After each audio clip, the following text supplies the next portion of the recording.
right, it is time to begin. Looks like everyone's going to be slowly trickling in this morning. But those who are here, it's good to have you. We'll get started with our study in Daniel chapter 10. We'll be picking up around verse 6 and 7 there. Before we do that, let's begin with a word of prayer. Our righteous, holy Father, thank you so much for today, for giving us another opportunity to be your servants and to spread the gospel message to the world around us. God, help us as we gather this morning to sing praises to you and to consider your word and to offer up prayer to you and to reflect upon the sacrifice of your Son. Help us to be reminded of the great and awesome task that you have set us to. The task to proclaim resurrection and salvation and hope to a lost and dying world. Thank you, God, for this time we have to be rejuvenated and to gaze upon you and your words. Be reminded of your faithfulness, of your mercy, of your grand design and plan for all of humanity. Help us to never forget that you have made all things possible, and only through you and your Son do we have hope. And we pray all these things in your Son, our Savior, the Christ. Amen. All right, we are in Daniel chapter 10. We are now nearing the end. We are getting into this final prophecy. As we left class last week, we were discussing the image of this one who comes to Daniel along the Tigris River.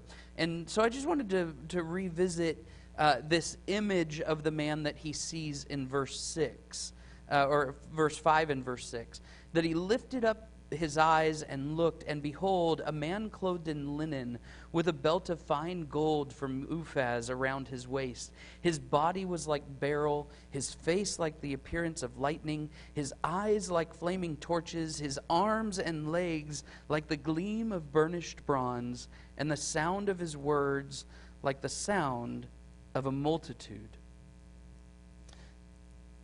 Take just a second, look at your notes or make some new notes. And let's talk about these pieces and just be reminded of some of the imagery that it is intended to elicit. So take just a moment on that.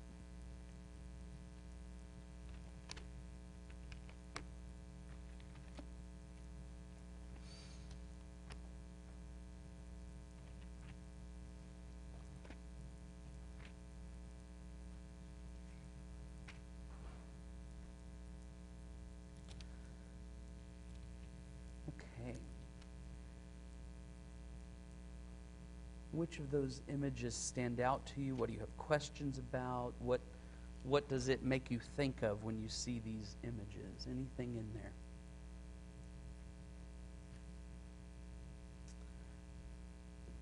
Ida? Do we have a microphone? Yeah, it's coming. It's not about... It's about the river. How, or the river or the moat or the canal or whatever it was. These things tend to happen around bodies of water or estuaries, those types of things. Sure. And in Ezekiel, the same thing happened. Sure. And I just find that really interesting. Yeah. So. Well, and we even noted in, was it chapter 8, when Daniel has his vision, that these ones like man, the angelic beings that come to him along the side of the river there as well as where he's at, but then they're hovering over the water. And so we see that same imagery again, even in Daniel chapter 8, that God is continuing to show his presence with spirits hovering over water or coming near the water and seeing, which is, we had the lesson a while back that talks about how everything comes out of water. Even from the beginning, the ground came out of the water. God creates new out of the water. And so there's maybe some significance as he's doing these visions for Daniel, they're happening next to water as a reminder of these new beginnings that might be coming. Because that's what he's ultimately going to be pointing at, is the new beginning that's coming in the future. Michi? I have a question. In Sure. verse 4, it says the river that is Tigris. I don't know if I said that right. Yeah. In Genesis 2, verse 14, it said the name of the third river is Tigris. And I Correct. was just wondering if there's any, like, correlation, like, actual, like, physical location that correlates those two, of why that one was specifically mentioned in these verses. Yeah, and I think the correlation there is just that. It's to be reminded of, just as we were talking about the water being there in creation and creation coming out of the water. We have the Spirit hovering over the water in chapter 8. And so just another tie for two reasons, that we are in that land where the Tigris is, so confirming what territory we're in, but also pulling us back to Genesis and the creation and the idea of the garden scene. And so I think there is some imagery there, because what he's going to go on and talk about is a restoration of all of humanity. And so in a way, he's beginning this setup to say there's a new creation coming. So I think that would be the tie I would make there. Does that make sense? Good.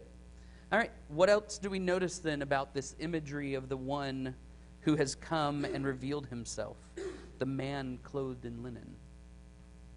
Miss Kay.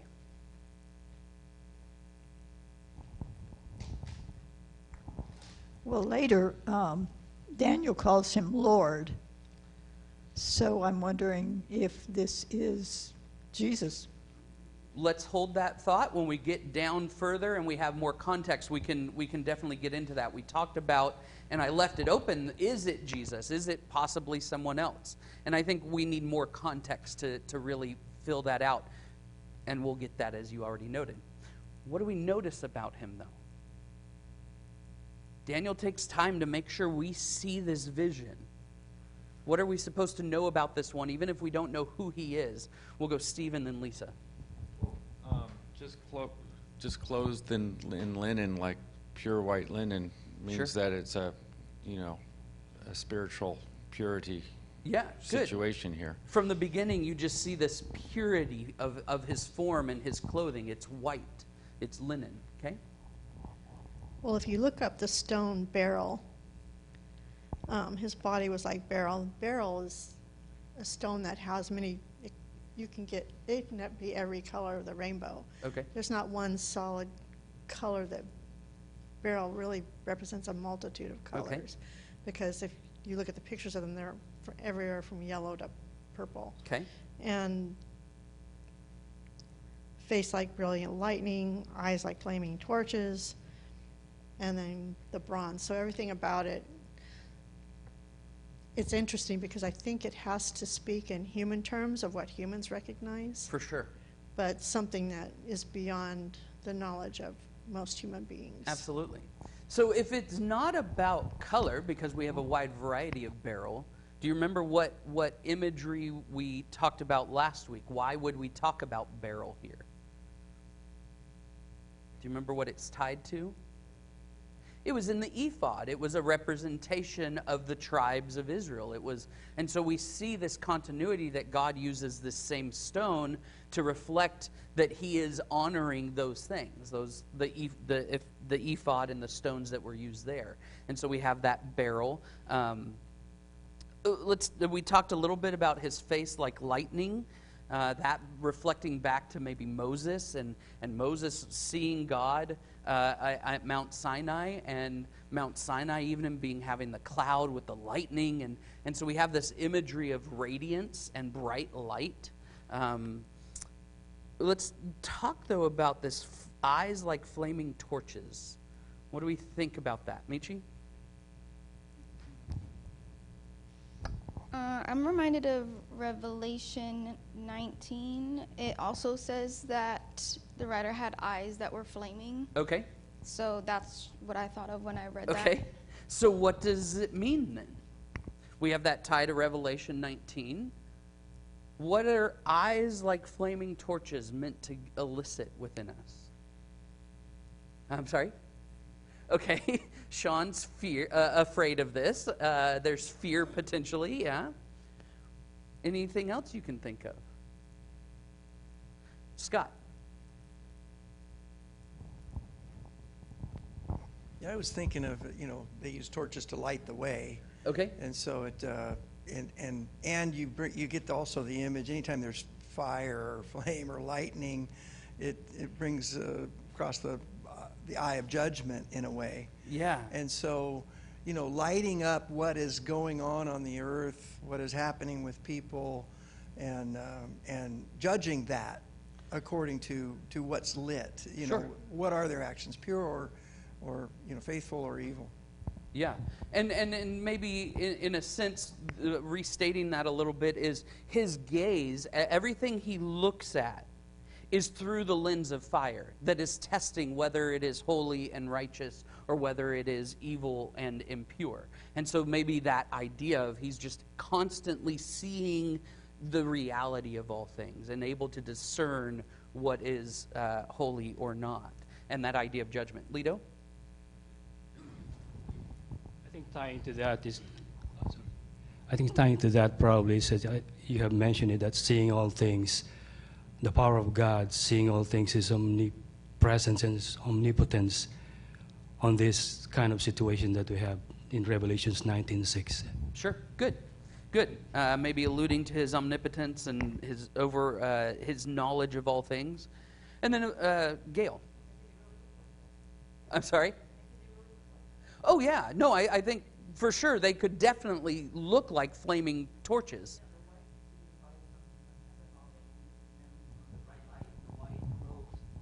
So it doesn't sound like anything earthly. Right, and But then the eyes, maybe they're really just giving us a description of what the being looks like. Yeah. Yeah, and I mean, certainly if that's the closest representation, I think that's intentional. I mean, he would have that flaming eye, and I think we see that as a tie to those things. But I think it also really did look like it was a flaming torch in the eye, which would be impressive to think about. Miss Betty. Again, in Revelations, the first chapter, verses 14, 15, and all, it talks about the feet being brass, and this is talking about it being bronze. And Okay. And again, his head and let's see, where was it? His head and hair were like wool, as white as snow, and his eye is like a flame of fire. Yeah, and even in verse 13, we see the same connection to him being clothed with a long robe and with a golden sash around his chest. Well, there's that golden belt or golden sash. And so we definitely see Revelation 1, the vision of the Son of Man there, seems to correlate closely to what we're seeing here, maybe confirming that this is Jesus or this is the Son of Man revealing himself to Daniel. Just a point of curiosity, when it says the sound of his words like the sound of a multitude, I can't think of another place where, like, when an angel spoke. There might be one, but we know when God spoke, it describes it like that in a few places. Very powerful and made people fearful even, but yeah, words like the sound of a multitude. I know that's attributed to God, but I can't think of anywhere it was attributed to an angel, where an angel spoke. Yeah, and I can't think of one where it's attributed to the angel. Certainly Ezekiel chapter 1. Let's see here. Ezekiel chapter 1, though, to verse 24, it talks about the sound of the wings of the angels that were there being... their sounds like the sound of many waters, like the sound of the Almighty, a sound of tumult, like the sound of an army. When they stood still, they let down their wings, and there came a voice from above the expanse over their heads, and they stood still and they let down their wings. So I think the idea there is just to elicit the overwhelming roar and sound. It can be talking about angels' wings. It could be talking about God's voice. It could be talking about anything. And I don't think necessarily because we primarily see it tied to the voice of God, that it only can be that. I just want to point out we can see it as others. But I think certainly the overwhelming, booming sound that comes as he speaks is impressive. Okay, any final thoughts there before we get into the remainder of the text then? Steve? Is the host of heaven, is the host of multiple angels referred in the Bible at times? Okay. Yeah, just the host, the sound of a multitude, is that what you're referring to as the hosts or the multitude? Good. All right, so he's standing there and at the Tigris, and he sees this image, and I think, like Gail said, I mean, this is trying to put human words to an otherworldly being, and that would be impressive. And it says, verse 7, I, Daniel, alone saw the vision. For the men who were with me did not see the vision, but a great trembling fell upon them, and they fled to hide themselves. So I was left alone, and saw this great vision, and no strength was left in me. My radiant appearance was fearfully changed, and I retained no strength. Then I heard the sound of his words, and as I heard the sound of his words, I fell on my face in deep sleep, with my face to the ground. All right, take a moment on those few verses, and then we'll talk about your observations or questions.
All right, what do you see, or what questions do you have?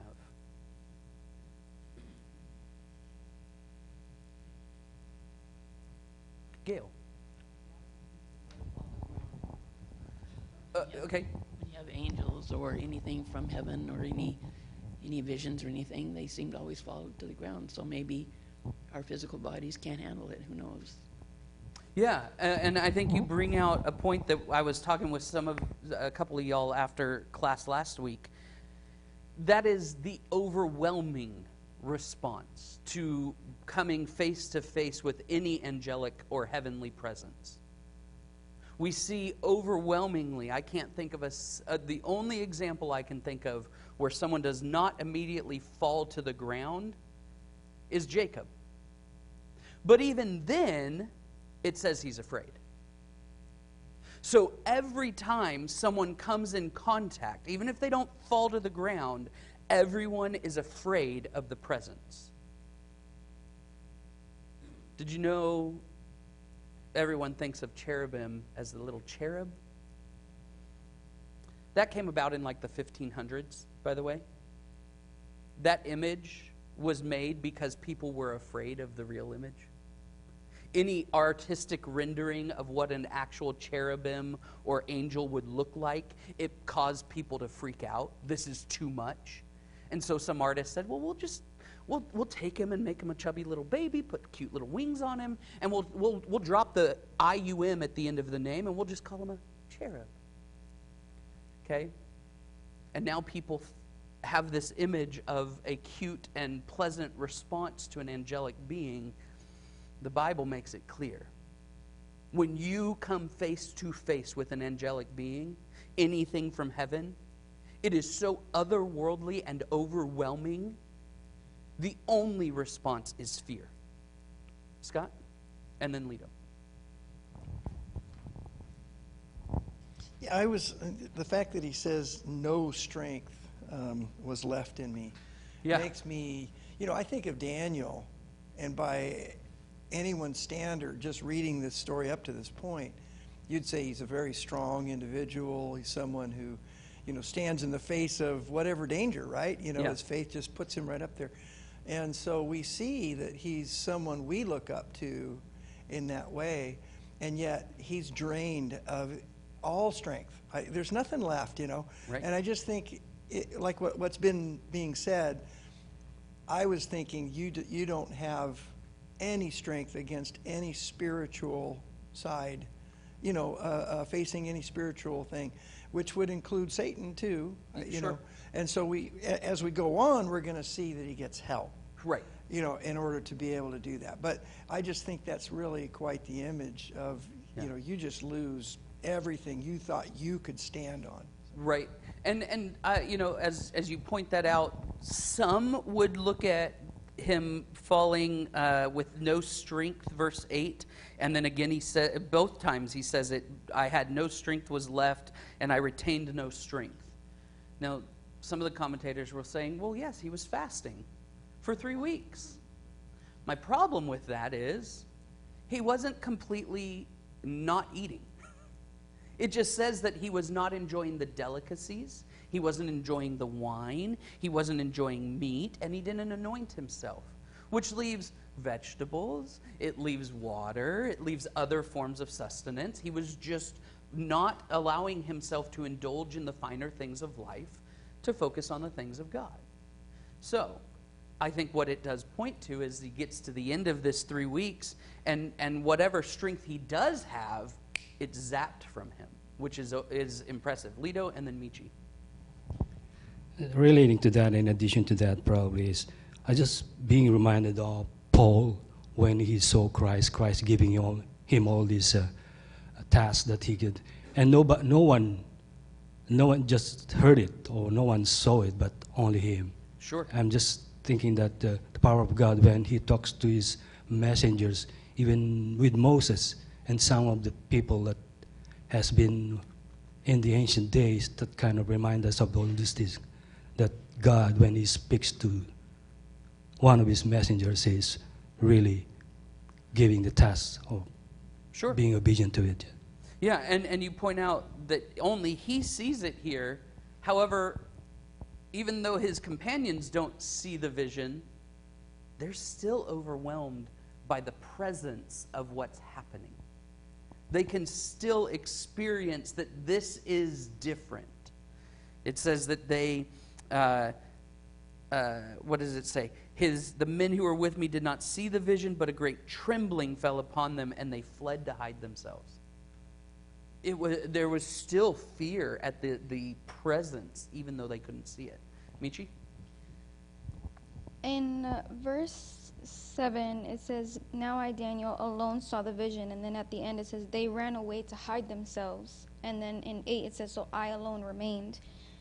It reminded me, one, of when Adam and Eve fell, or they did the wrong, and they knew they did wrong, and they hid themselves when God came. And then also in Exodus, we see how Moses was the only one who could really be in God's presence, and when everybody else was in the presence and they heard all the thunder, they wanted to hide and said, no, only you, Moses.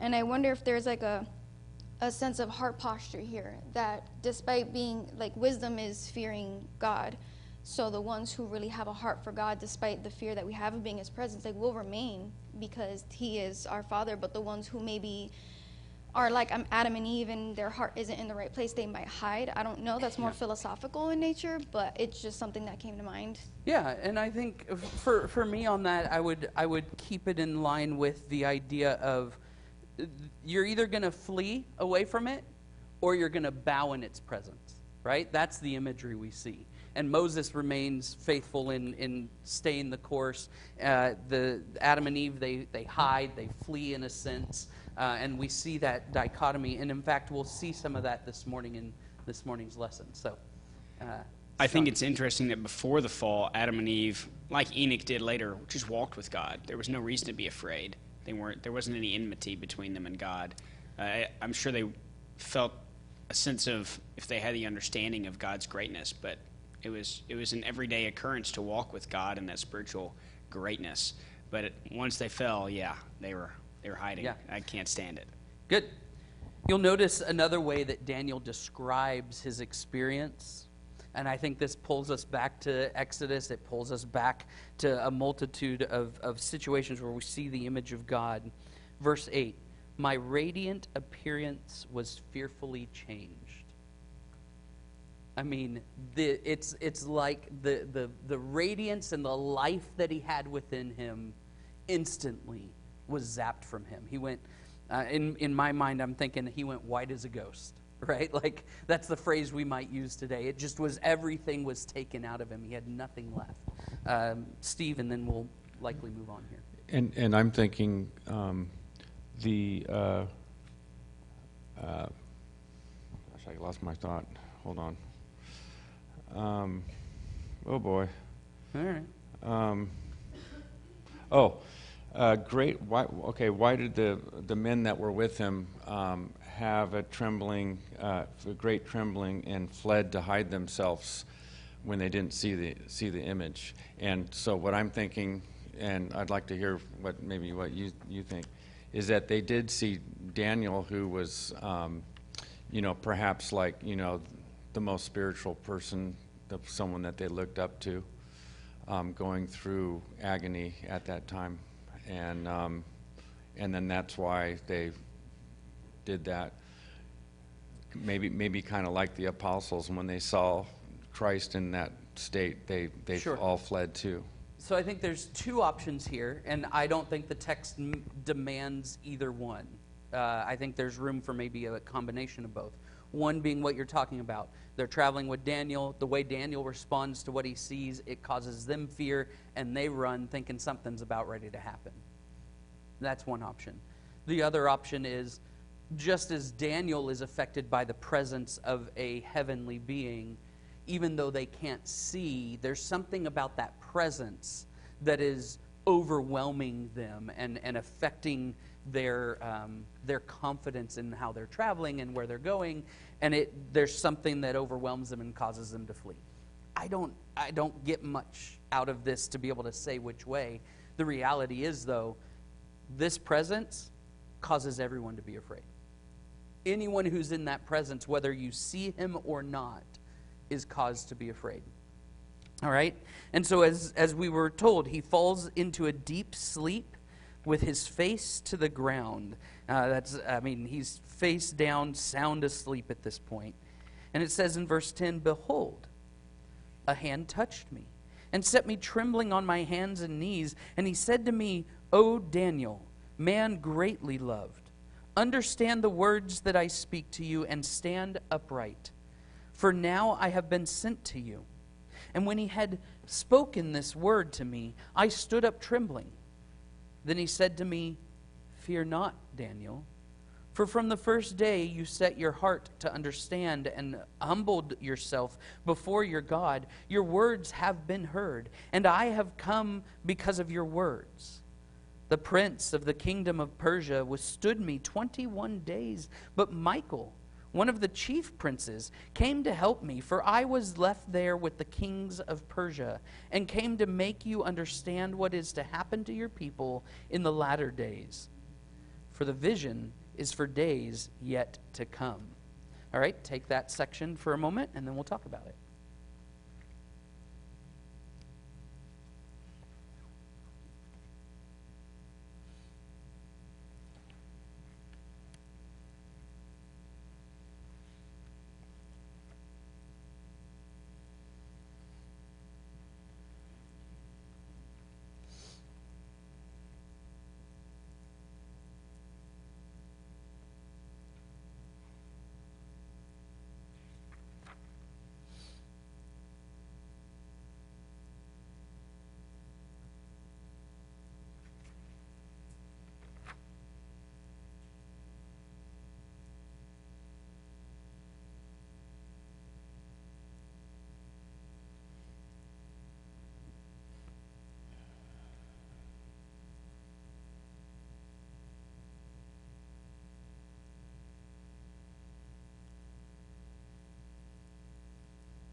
Okay, What observations or questions do you have?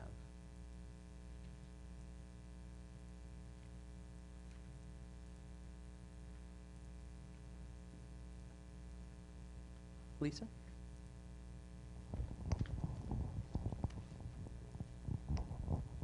It's probably more of a question concerning Daniel's concern. So the beginning of the people returning to Jerusalem was 538, roundabouts. So is his concern about that and about the things that were going on more in Jerusalem at the time, or starting to happen in Jerusalem, or is it go back to the point where the exiles are returning to Jerusalem and the things that are happening to them? Can you restate that question? Okay, it was I think I'm complicated following, because I but- can't really get it right in my own head. Yeah. So since the return of the exiles began under Cyrus, Sure. and it was in 538, and they were facing a lot of opposition, they couldn't find priests to lead them because there were no, I forget what they're called, Levites, and there was a lot of difficulties in that. Sure. So is that why Daniel was, maybe why he was fasting, maybe why he was concerned, maybe why his concerns were being addressed? Yeah, and so maybe part of that equation for Daniel was to say, I see people going, but I don't see Jerusalem being restored. Where's the king? Where's the establishment of the boundaries? Where's all of this? Where's the hope still? Yeah, we're getting to go back to our homeland, but there's nothing to go back to. And so part of what's happening might be Daniel, really trying to understand what God's plan is, since potentially this has been going on for close to 2 years at this point, and he's wondering what's actually going to happen. That, I think that's well within reason of where Daniel's mindset is he's not seen that full restoration yet. Okay? Any other thoughts on that or questions, or Michi?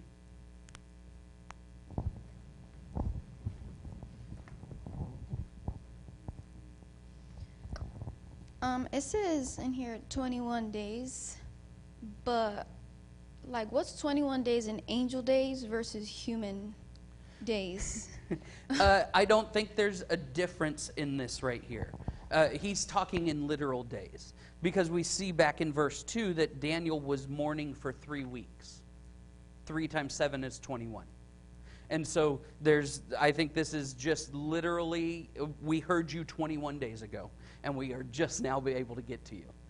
Why have you been having to fast this way and cry out so long to God? Well, there was this angelic being, this heavenly presence that was caught up in a battle. I couldn't get to you faster. I came as soon as I could. Aaron, did you have something?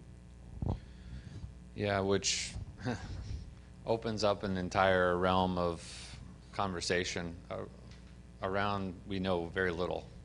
Yes. But this is one of the only places where we can see how prayer dictates and causes things to happen in the spiritual realm. Yeah. In a very real way. Daniel humbles himself and prays to God, and his prayer is immediately heard. Mm-hmm. And a message is organized. Yes. And going to be delivered, and there's this delay, which, Sure. again, kind of raises more questions than we have answers for, I think. But this angelic being is detained, not able to get there as quickly as they would want, Right. which alludes to who this angelic being is and is not, I would say. Okay. In that Michael has to come help. In my mind, I just don't see Jesus, the Son of God who is God, requiring the help of the angel Michael in order to get somewhere. Sure. But it's a really weird thing to think about. Just how the power dynamic is in the spiritual realm between God and his messengers versus Satan and his demons. Yeah, and I think we'll get some more information later that may test the challenge of, could this be Christ if he's waiting for Michael? I think there's something to be thought of later, but on gut instinct you go, well, if he's needed Michael to help him, what if, just in concept at this point, this was the strongest person to hold back the Prince of Persia, and he needed the next strongest to come behind him and hold him back so he could come respond? That's another possible way to look at that. But your point, I think, that you started with is really poignant for us today, which is when he speaks at the end of verse 12, he says, I have come because of your words. Prayer can change the responses we get. Prayer can change the outcomes that we're experiencing.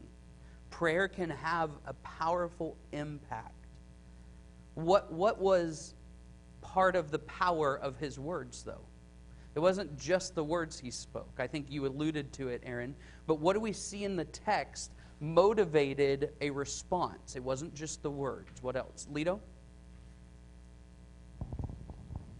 I think it's mentioned to us, I think, even during the time of Christ, that a fervent prayer of a righteous man, God hears. Okay. So even at this time, Daniel, his prayer, as Aaron has mentioned, is being heard because being a righteous man before God. And God sends these answers and questions, or questions that we have, to us through visions, actually.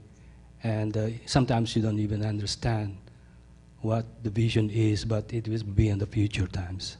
Okay. So the challenge, though, is here he doesn't say a righteous man. There's something else. Ida has a thought here. Can I go back to your question? Yeah. About the prayer? Yeah. So there's two things that are shown here. One is that he set his heart to understand. Okay. And he also humbled himself before his God. Yeah. Yeah, and I think that's exactly what we're supposed to be reminded of, that in going to God with a prayer, one of the pieces of the puzzle is we need to be seeking understanding of his way and his plan and his will. That's what Daniel was doing. As he was fasting, as he was crying out to God, God, help me understand what your plan is for your people. How is this returning to Jerusalem helpful when we don't have a king, we don't have a city, we don't have a temple, we don't have walls, we don't have anything to protect us? How is this helpful? And so he's wanting that, but then it also comes with that humility, which is, as you spoke of earlier, Michi, this is a heart posture that's required to get this kind of response. Aaron? I think we also learned that Daniel didn't set out to do a 3-week fast. Yeah. He sought understanding, and he humbled himself, and he withheld the delicacies and the wine and the all of those things that he said, I'm not going to partake in those. And he had set his mind on that until he got an answer, apparently, from the text. Yeah. It just happened to be 21 days. Very good. Yeah. Ida?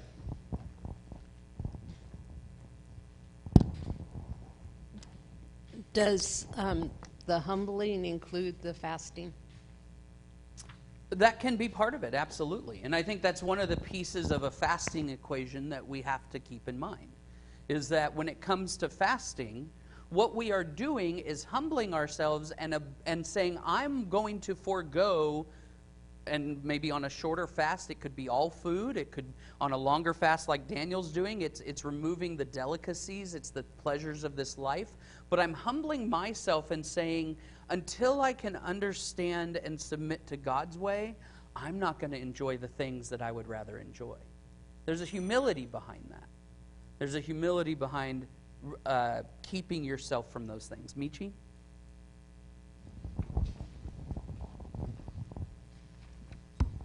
I think like the way you were describing how Daniel there was like an underlying frustration with that. And Sure. I think it's also really cool that we can be frustrated with God.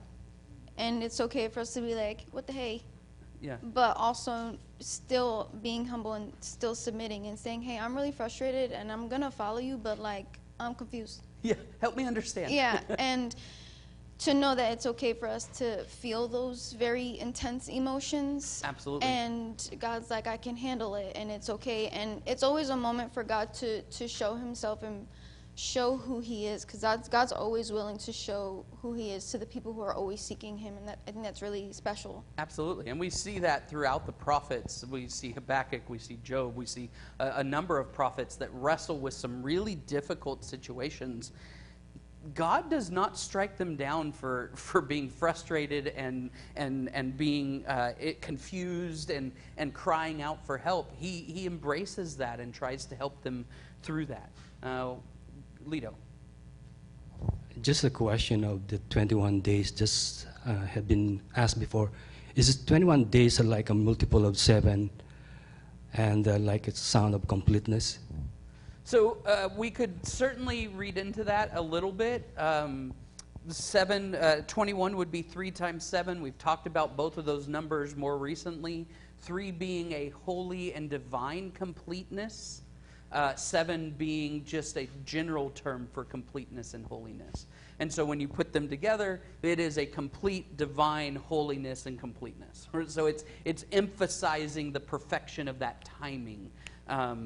So is he necessarily saying that that's the perfect amount of time to fast? Or is he just saying God came in his perfect timing? And when we start praying, we don't know how long it's going to take for a response. But the response will come in God's perfect timing. I think that's the way I would take that. 3 times 7 being 21. For Daniel, it was 21 literal days. For us, it's a reminder God comes in his perfect timing. Scott? Yeah, along with all of that and what Ida had mentioned, the humility, the setting his heart for God. I really like that when he's spoken to, he's told, you are greatly loved. Good. And he needed to, I feel like he needed to hear that, not part of all that. We talked about, you talked about all this doubt of what's going to happen and all these things and why this would be such a hard thing to hear and see and witness and be a part of. And I think his own place in this needed to be reassured as well. And then for us, we see that, what is it? How do we seek God's favor? It's to set our heart on what he wants. Right. Humble ourselves before him, and then he sees what faith really is. Not this idea of attitude and that. And I really love, what was that? The heart posturing? Yes. I never thought of that phrase, but it is a posture. It's where is your heart? Where is it? Right. Is it standing? Is it, or is it humbled before him? And then God is the one that lifts you. I love all that imagery. Good. Ida has a comment up here.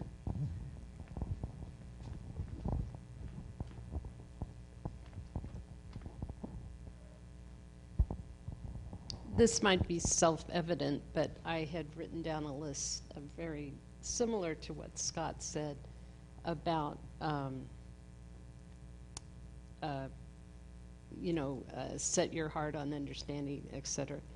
But I made sure I included prayer at the end of it, because Sure. we can do a lot of this in our own head. And I'm always trying to figure things out for myself, and we need to remember to appeal to God.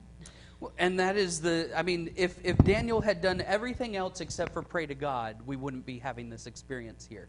I think something that just, to go off of what Scott said, because we're about out of time and we can pick up here next week. Imagine seeing this being come. Eyes with flaming fire, glowing face, just massive, and the presence is strong and overwhelming, so fearful that even those who don't see it go run and hide. And you fall flat on your face. It's one thing to see that. I cannot imagine then feeling a hand touch me in the middle of that experience. That would be overwhelming. That would be like, oh no, what have I done? Why is this happening to me? But when he does, it brings him up to his hands and knees. But even then, he's still shaking. He's so afraid. Again, an experience with an angelic being is not easy. So then, to Scott's point, how much would it start to help calm the nerves when he calls you by name and says, "Oh, Daniel, man greatly loved. Understand what I'm going to say to you." It's the same greeting he got back in chapter 9 and verse 23 when he was called loved. There's something beautiful that when even standing before God, when he calls to you and says, "You're loved," there's a certain breath of fresh air that comes to the lungs and a certain strength that starts to come. We're out of time, but we will pick up there. I think there's one or two other things we can get there, and then we'll move on next week. Thank you so much for your attention and comments. What a wonderful study that was. Thank you.